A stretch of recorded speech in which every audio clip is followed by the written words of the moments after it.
हाय दोस्तों, आज मैं आप लोगों को अपने अकेलेपन और परेशानी के दौरान हुए हुए आदमियों से मिले कड़वे और इंटरेस्टिंग अनुभव बताती हूँ।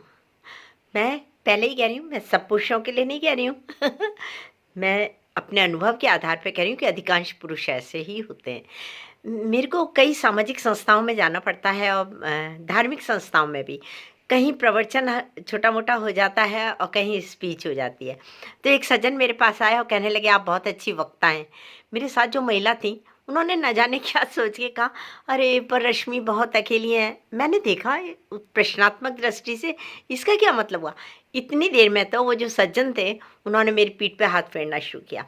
अरे आप आधी रात को भी हमें आवाज़ देना, हम आपके साथ हैं, ये है वो है।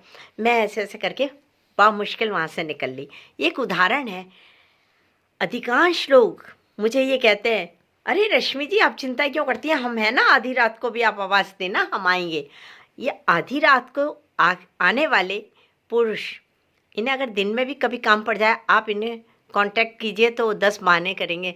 अरे हम वहाँ फंसे हुए हैं, हम यहाँ फंसे हुए हैं। ये हाल एक रश्मि का नहीं है, बहुत सारी महिलाओं का है। एक 16 साल की लड़की से लेकर के 70 साल की बुढ़िया तक अगर घूमने निकल जाती है या ठीक ठाक होकर के बाहर निकलती है, तो देखिएगा उसके साथ जोरदार नमस्ते होगी। पहले तो आंटी जी नमस्ते, बहन जी नमस्ते फिर वो साथ लग जाएंगे। और गलती से अगर आपके पास छोटा बच्चा या कुत्ता है, फिर तो कहना ही क्या जी, क्या नाम है इसका, उसकी तारीफ, उसके मतलब साथ चलना है जी, चिपकना है। ऐसे पुरुषों की मानसिकता, छी, कितनी घटिया मानसिकता है। मुझे इन्हीं सब बातों ने एक मजबूती दी है। समाज के इसी तरह के लोगों को देख के मुझे एक मजबूती मिली है, वो ये कि रोने के लिए किसी कंधे की हमें ज़रूरत नहीं है। अगर हमारा बुरा होना होगा, जो कि होता है मुझे बुरा होना होगा तो तयशुदा है, अच्छा होना होगा तो वो भी तयशुदा है। कोई बुरा नहीं कर सकता, कोई अच्छा नहीं कर सकता ईश्वर के सिवा, और ईश्वर हमेशा साथ देते हैं। अगर हमें साथ ही लेना है ना, तो हमें ईश्वर का साथ लेना चाहिए, प्रार्थना करनी चाहिए, आवाज़ देनी चाहिए तो ऊपर वाले को देनी चाहिए। समाज में ये जो घूम रहे हैं ना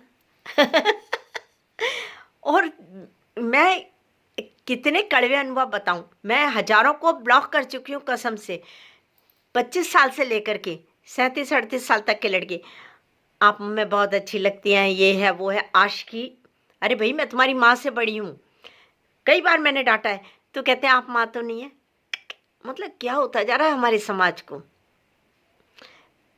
खुदा ही देखेगा कि क्या हो रहा है क्या नहीं हो रहा है। नहीं, ये कड़वा सच है। मैं देश की हर महिला, हर लड़की को एक बात चेता रही हूँ, बार बार कह रही हूँ, कोई काम नहीं आता, और अगर आ भी गया तो भी आपका बुरा होना होगा तो होगा, अगर आपकी कुंडली में लिखा है तो। इसलिए ना, ये जो घूमते हैं ना, घूम रहे हैं ना समाज में, हे 2 इंच मुस्कान लिए, बात ना चीत, ज़बरदस्ती से रिश्ता बनाने की कोशिश, उनसे बच के रहना। बेपरवाह हो जाइए उनकी तरफ से। जो भी कुछ करना है अपने बलबूते पे करना है।